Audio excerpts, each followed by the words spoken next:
Hello everyone, welcome to Wings IES JKS. We have started the initiative of 5 minutes, 5 questions regarding the previous year questions of the preliminary examinations of the UPSC. So I am here to discuss the 5 questions of the polity component. So guys, let's start. First question. Now you need to look at the statement.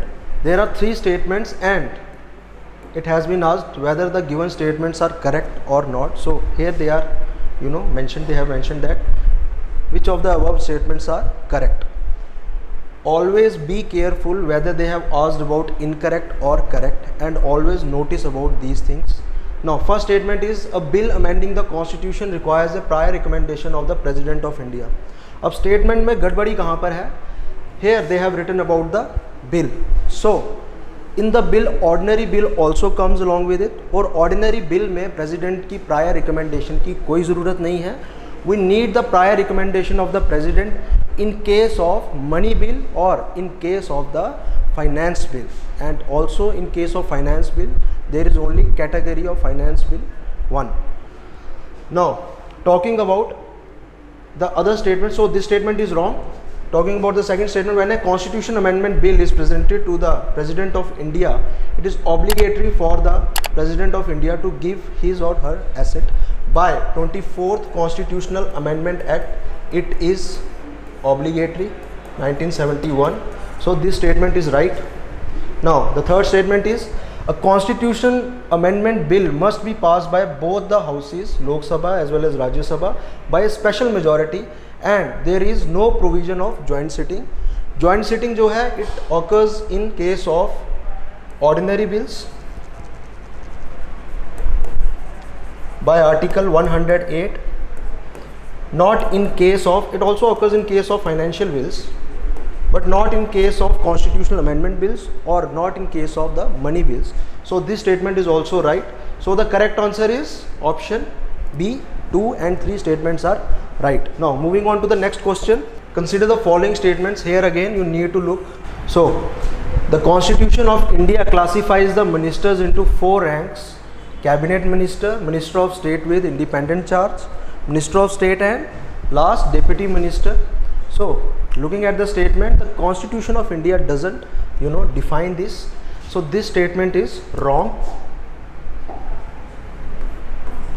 Now the second statement, the total number of ministers in the union government including the Prime Minister shall not exceed 15% of the total members in the Lok Sabha. So as per 91st Amendment 2003, it has been said that as per Article 75 of the Constitution, it will not exceed 15% including the Prime Minister, and it has been written like House of the People, which is the Lok Sabha.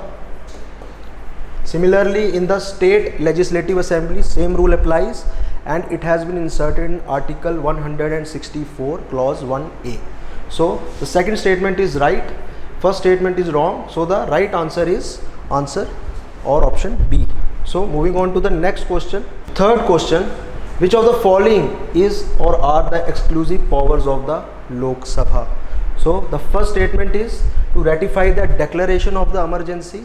So this statement is wrong because we need the ratification of the Rajya Sabha also. So only Lok Sabha doesn't have any kind of power.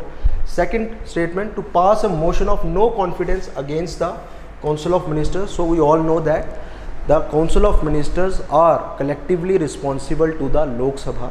So this statement is right. The third statement, to impeach the President of India, there is need of special majority where there should be 2/3 of the majority of the total membership of the House, which is required in both houses. So not only Lok Sabha. So also this statement is wrong, and the right answer is option B again. Now moving on to the next question. With reference to anti-defection law in India, consider the following statements. First statement क्या है? The law specifies that a nominated legislator cannot join any political parties within 6 months of being appointed to the House. गड़बड़ी कहाँ पर है? Cannot join में. Basically the right statement is can join within the 6 months of his nomination, not after the 6 months. So this statement is wrong. Now the second statement is The law does not provide any time frame within which the presiding officer has to decide a defection case, which is true as per the anti-defection law. So option B again is the right answer. And the last question, question number 5, with reference to the writs issued by the courts in India, consider the following statements. First statement is, mandamus will not lie against a private organization unless it is entrusted with a public duty. So looking at the statement, whether it is right or wrong, it is right. So mandamus will not lie against a private organization because basically it is related to the official, which is related to the public duty. And talking about the mandamus, the meaning of the mandamus is we command. As we all know, there are 5 writs: habeas corpus, mandamus, prohibition, certiorari and quo warranto. Now the second statement, mandamus will not lie against a company even though it may be a government company, which is a wrong statement. Now the government entity is involved, so mandamus can be applied. And the third statement is, any public minded person can be petitioner to move the court to obtain the writ of quo warranto, which means by what authority.